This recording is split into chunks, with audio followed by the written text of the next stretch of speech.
Hello everyone, welcome back to our channel. आज हमारा topic है quoting, paraphrasing and summarising. APA style में जब भी हमने कोटिंग या पैराफ्रेजिंग या समराइजिंग करनी होती है तो किस तरीके से की जाती है, किस चीज़ों का ध्यान रखना चाहिए, क्या उसके रूल्स रेगुलेशंस होते हैं, ये सभी हम डिस्कस करेंगे। तो एकेडमिक राइटिंग के कोर्स में ये बहुत ही इम्पॉर्टेंट टॉपिक है, तो आज हम इसे डिस्कस करेंगे।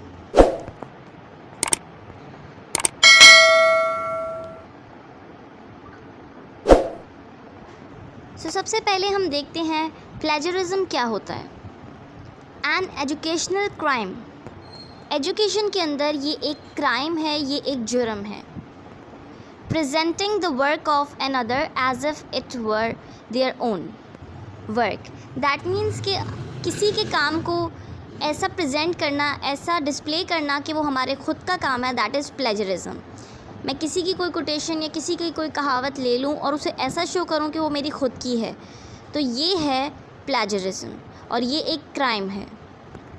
इसके साथ ही साथ अगर हम किसी के आइडियाज़ या वर्ड्स भी किसी सोर्स से ले लेते हैं, जैसे कि कोई भी सोर्स हो सकती है, बुक या कोई जर्नल या कोई आर्टिकल, उनके कोई आइडियाज़ या उनके कोई वर्ड्स हम ले लेते हैं और उसको अगर हम क्रेडिट नहीं देते और वो हम अपने किसी आर्टिकल या किसी रिसर्च में मेंशन कर लेते हैं, तो ये भी प्लेजरिज्म ही कहलाएगा। नीचे एक नोट लिखा हुआ है, तो ये याद रहे कि एकेडमिक वर्क के अंदर हमेशा जब भी कोई आइडिया या जब भी कोई वर्ड हम लेते हैं, तो एक तो वो आइडिया या वर्ड जिसका भी होता है वो उसकी प्राइवेट प्रॉपर्टी है, दैट मीन्स वो उसका पर्सनल है। और क्योंकि वो आइडिया या वो जो भी वर्ड्स हैं वो उस बंदे ने सोचे हैं, तो ये उनकी प्रॉपर्टी है। अगर आपको यूज़ करने हैं तो फिर आप उनकी या तो परमिशन लो, और साथ ही साथ उनको क्रेडिट देना बहुत ही ज़्यादा इम्पॉर्टेंट है। तो जब भी आपने कुछ ऐसा यूज़ करना है उसमें हम क्रेडिट तो लाजमी देते हैं। अब हम नीचे देखते हैं कि हाउ टू अवॉइड प्लेजरिज्म। अगर आपने प्लेजरिज्म को अवॉइड करना है तो किन किन तरीके से आप प्लेजरिज्म को अवॉइड कर सकते हैं। सबसे पहले आता है कोटेशंस।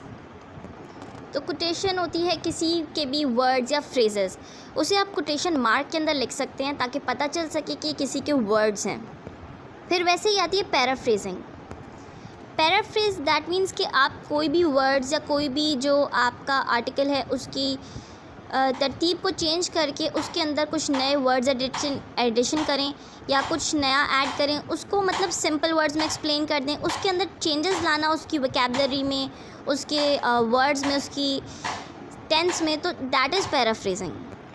वैसे ही समराइजिंग, समराइज़ हम सभी को पता है, किसी भी चीज़ को आपने शॉर्टली एक्सप्लेन कर देना, दैट मीन्स समराइजिंग। वैसे ही आता है क्रेडिट द सोर्सेज। जो भी सोर्स आपने इस्तेमाल की है, कोई बुक, कोई जर्नल या कोई भी आर्टिकल, कोई भी वेबसाइट, तो आप उधर क्रेडिट उनको दें। फिर आता है साइट सोर्सेज, तो मतलब आप उन्हीं की साइटेशन, जो हमने पहले डिस्कस की, साइटेशन भी करें उन सोर्सेज की या ऑथर्स की या बुक्स की, जो भी है। तो इसको हम डिटेल में देखेंगे कि कैसे हम कर सकते हैं अवॉइड प्लेजरिज्म, और एक एक को डिस्कस करते हैं। Is it plagiarism? A student takes only one sentence from a website and puts it in an essay without acknowledging the source. That means कि अगर एक स्टूडेंट सिर्फ एक ही सेंटेंस किसी वेबसाइट से लेता है और अपने ऐसे में लिख देता है और वो एक्नॉलेज नहीं करता उस सोर्स या उस वेबसाइट को, तो क्या ये प्लेजरिज्म कहलाएगा कि नहीं। वैसे ही एक और एग्जांपल हमारे पास आती है। A student uses a paper written and submitted in one course to fulfill the requirements of an assignment for another course. कि मतलब एक स्टूडेंट ने एक कोर्स के लिए एक पेपर लिखा, वही पेपर उसने दूसरे कोर्स के लिए, किसी दूसरे सब्जेक्ट के लिए सबमिट करवा दिया, तो ये प्लेजरिज्म में काउंट होगा कि नहीं। Then a student copies his friends ऐसे and submit it as his own. यानी कि कोई स्टूडेंट अगर अपने फ्रेंड का कोई ऐसे कॉपी करता है और उसे सबमिट करता है अपने नाम से।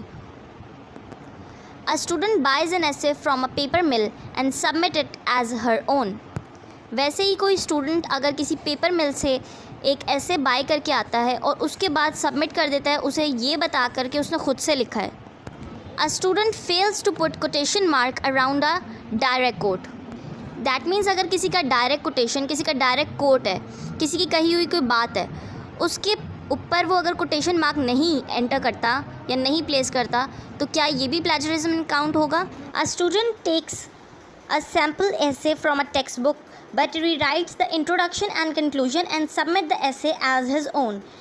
इसका मतलब कि अगर कोई स्टूडेंट अपनी किसी टेक्स्ट बुक या अपनी किसी बुक में से कोई ऐसे ले लेता है और उसकी इंट्रोडक्शन और कंक्लूजन को चेंज कर कर वो सबमिट करता है और ऐसा प्रिटेंड करता है और ऐसा दिखाता है कि जैसे उसने खुद वो ऐसे लिखा है, जस्ट बिकॉज उसका इंट्रोडक्शन यानी कि स्टार्टिंग और उसकी एंडिंग को चेंज करके ऐसा शो करता है कि मतलब वो ऐसे उसने खुद लिखा है, तो क्या ये भी प्लेजरिज्म में काउंट हो सकता है? वैसे ही a student makes up references that she did not consult in her research. इस तरह के कोई रेफरेंसेस इस्तेमाल करना जो आपने अपनी रिसर्च में नहीं डाले हों और लास्ट में आप उसका रेफरेंस दे देते हैं, तो ये भी प्लेजरिज्म ही काउंट होगा. वैसे ही a researcher invents data, that means अगर कोई रिसर्चर या कोई स्टूडेंट या कोई भी आपके पास रिसर्चर है तो वो अगर खुद से कोई डेटा प्रोड्यूस करता है वो भी प्लेजरिज्म है. A researcher changes the data from his research usually to make it turn out as he hoped it would. That means कि अगर अपने डेटा को चेंज करता है कोई रिसर्चर सिर्फ इसलिए ताकि जो रिसर्च वो करना चाह रहा था या जो उसकी ख्वाहिश थी कि जैसा डेटा वो चाहता था वो अपनी डेटा को उसी हिसाब से चेंज कर देता है, तो ये भी प्लेजरिज्म अकाउंट होगा. बिकॉज डेटा तो उसका डिज़ायर थी कि हमें इस तरह का डेटा मिले, लेकिन उसको डेटा वैसा नहीं मिला तो वो खुद ही से तब्दीली कर देता है अगर अपने डेटा में, तो वो भी प्लेजरिज्म ही कहलाता है. A student paraphrases, putting the words and ideas of another author into his own words, but does not acknowledge the original source. वैसे ही अगर कोई स्टूडेंट अगर किसी भी आर्टिकल को लेके पैराफ्रेज कर देता है, पैराफ्रेज क्या होता है कि आप उसकी वर्डिंग्स, उसका जो टेक्स्ट है उसको थोड़ा तब्दील कर दें और ऐसा शो करें कि जैसे आपने खुद से लिखा है वो, और एक्नॉलेज नहीं करता यानी कि जो उसका ओरिजिनल ऑथर होता है उसको क्रेडिट नहीं देता, उसको मेंशन नहीं करता, दैट मीन्स ये भी प्लेजरिज्म में ही काउंट होगा. नेक्स्ट हमारे पास आता है APA स्टाइल, जो हमने पहले भी डिस्कस किया. APA स्टाइल होता क्या है? American psychological association, a set of guidelines for clear and precise scholarly communication that authors both new and experience achieve excellence in writing.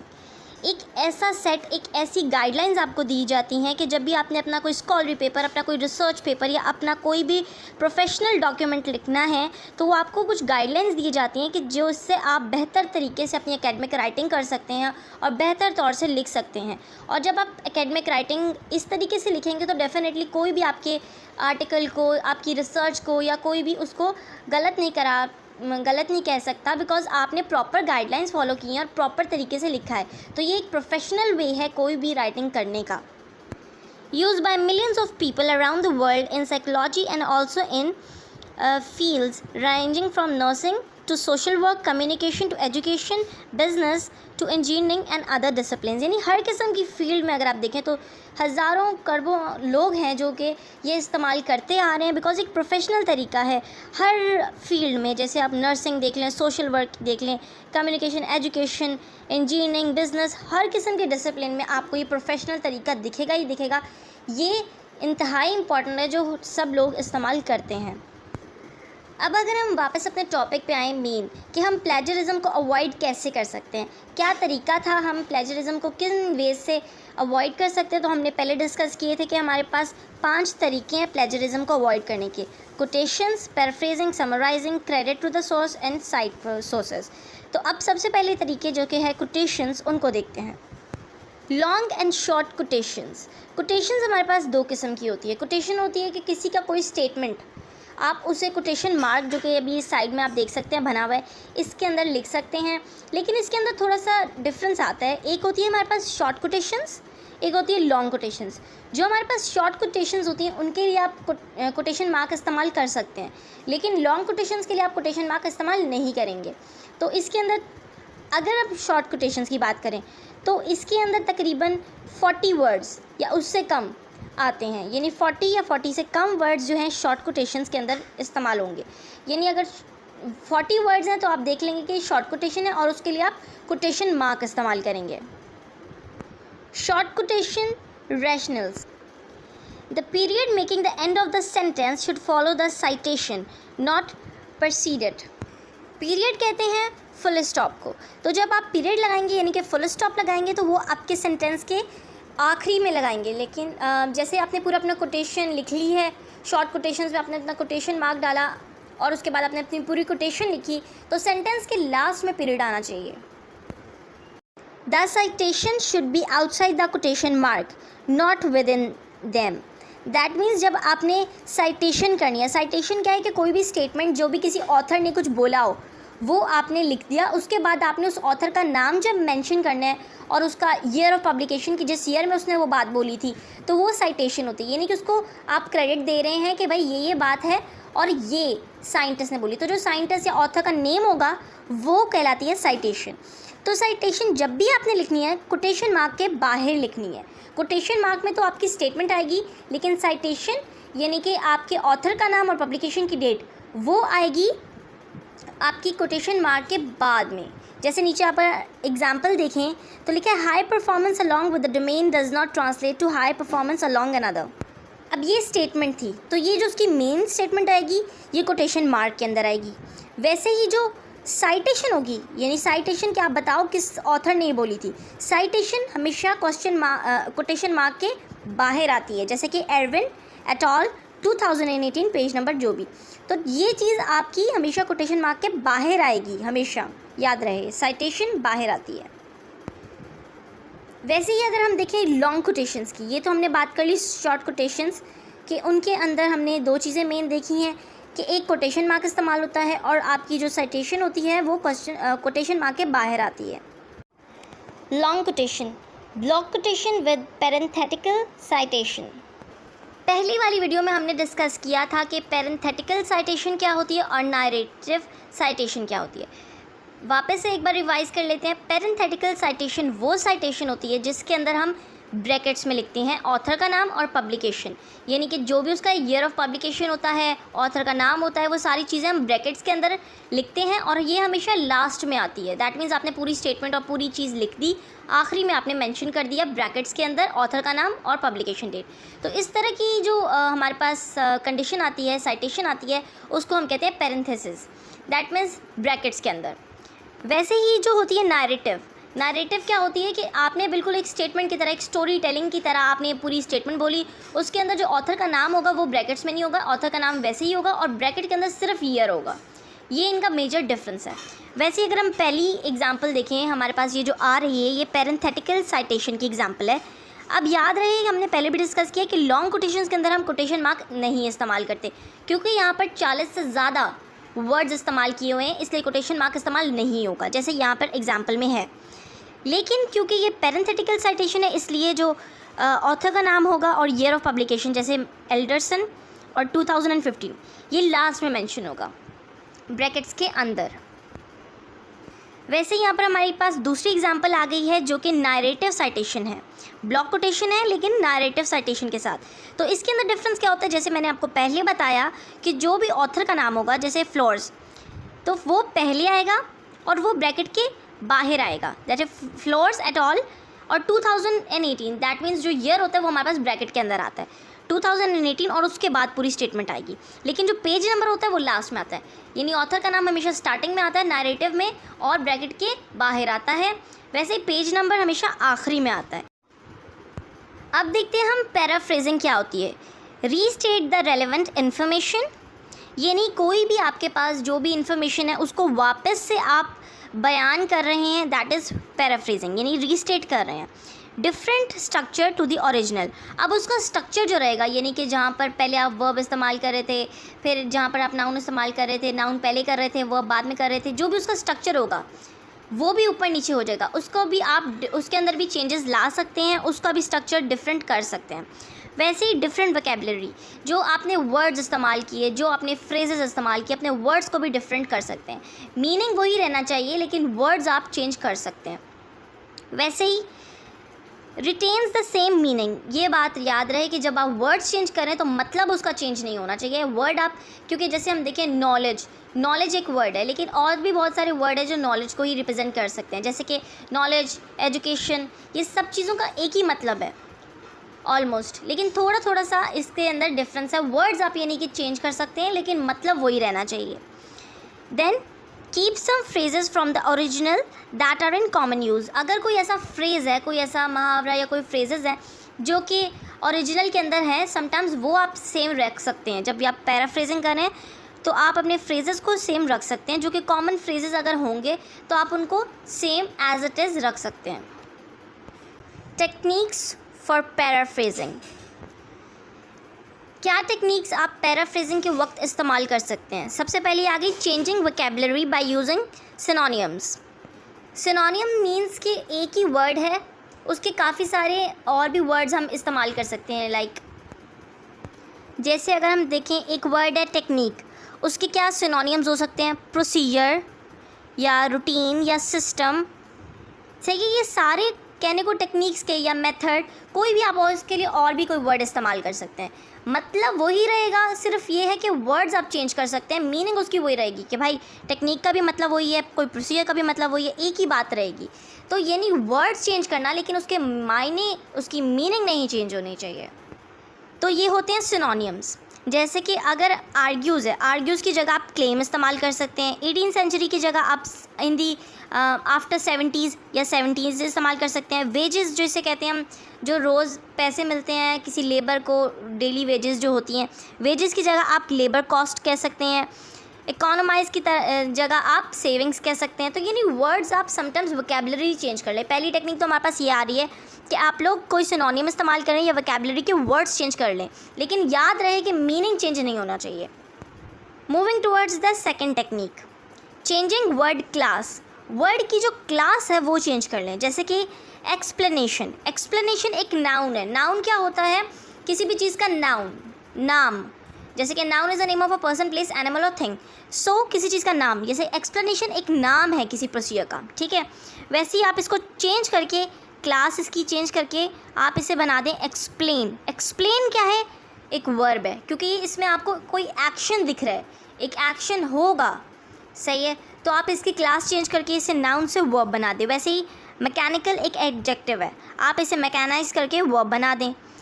Profitable एक एडजेक्टिव है, आप इसे प्रॉफिटेबिलिटी बनाकर नाउन बना दें।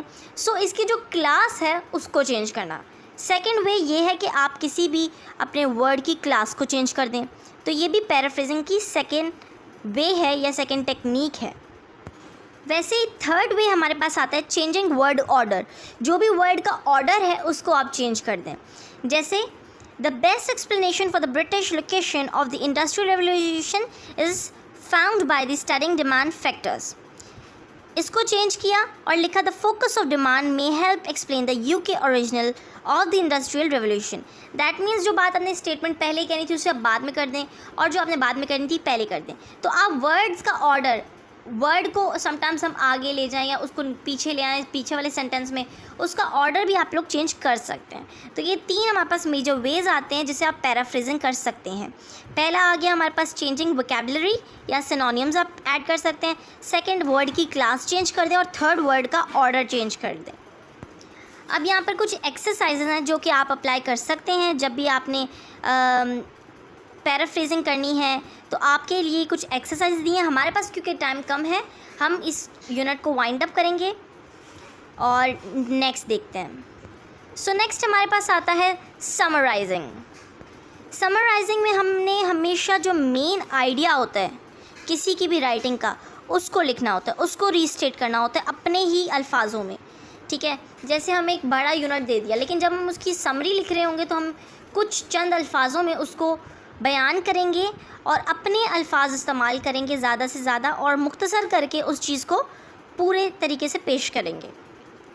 Much shorter than the original text, और जो original text है उससे काफ़ी छोटा होता है ये समराइजिंग। सो समराइजिंग में हमने हमेशा मेन थीम को याद रखना है और उसको काफ़ी कंसाइज करके, काफ़ी मुख्तसर करके लिखना है। अब यहाँ पर एक एग्जांपल दी हुई है। ओरिजिनल टेक्स्ट आप देख सकते हैं काफ़ी बड़ा है, लेकिन जब इसको समराइज़ किया गया तो इस टेक्स्ट देख सकते हैं इससे काफ़ी छोटा हो गया और पूरा आइडिया भी जो है वो इसके अंदर आ गया। अब हम अगर इसकी एक एग्जांपल को देखें, the most common improvement strategy is upgrading management. Modern methodology promises that organization will work splendidly if well managed. Managers are supposed to have the big picture and look out of their organization overview, health and productivity. Unfortunately, they have not always been equal to the task, even with armed and computers, information systems, bar charts, quality programs, and panoply of the other tools and techniques. They go forth with the rational arsenal to try and tame out the wild and primitive workplace. Yet, in the end, irrational forces are often to prevail. अब इसका source जो है यानी कहाँ से ली गई है, बोलमैन and deal यहाँ से ली गई है। 2013 में उन लोगों ने ये स्टेटमेंट दी थी। तो सोर्स मेंशन की, पूरे पैराग्राफ की समराइज़ करके ये ओरिजिनल पैराग्राफ है। अब जब इसे आप समराइज़ उसमें लिखेंगे तो फिर क्या टेक्स्ट होना चाहिए, बोलमैन एंड डील 2013, यानी अब आप खुद बताएं मुझे कि ये कौन सा है, नैरेटिव साइटेशन है या फिर ये पैरेंथेटिकल साइटेशन है। Recognize that the renewing management is the most common strategy for an organization improvement. However, managers are not always able to find solutions and there are often uncontrollable forces that influence the outcome. अब वही बात बहुत ही मुख्तसर अंदाज में बयान कर दी गई और जो ऑथर जो कि सोर्स थी, जो साइटेशन थी, वो भी पहले करके एक्सप्लेन कर दी। दैट मीन्स समराइज पैटर्न में पूरी स्टेटमेंट आपकी आ गई और आइडिया भी सेम आपने दिया, बात भी आपने सेम बताई, लेकिन उसको थोड़ा मुख्तसर करके कुछ अल्फाज में, कुछ गिने चुने अल्फाज में सारी बात कर देना, साथ ही साथ क्रेडिट अपनी जो भी ऑथर है उसको भी दे देना। So this is the example of a summarised pattern. वैसे ही एक एक्सरसाइज लास्ट में हमने आपको दी है, अब आप ये देखें और इसको समराइज़ करने की कोशिश करें ताकि आप अपने आप को भी असेस कर सकें कि कहाँ तक आपको ये समझ आई है। अब तक के लिए इतना ही। अगर कोई भी इसमें कन्फ्यूजन है so you can let us know by commenting.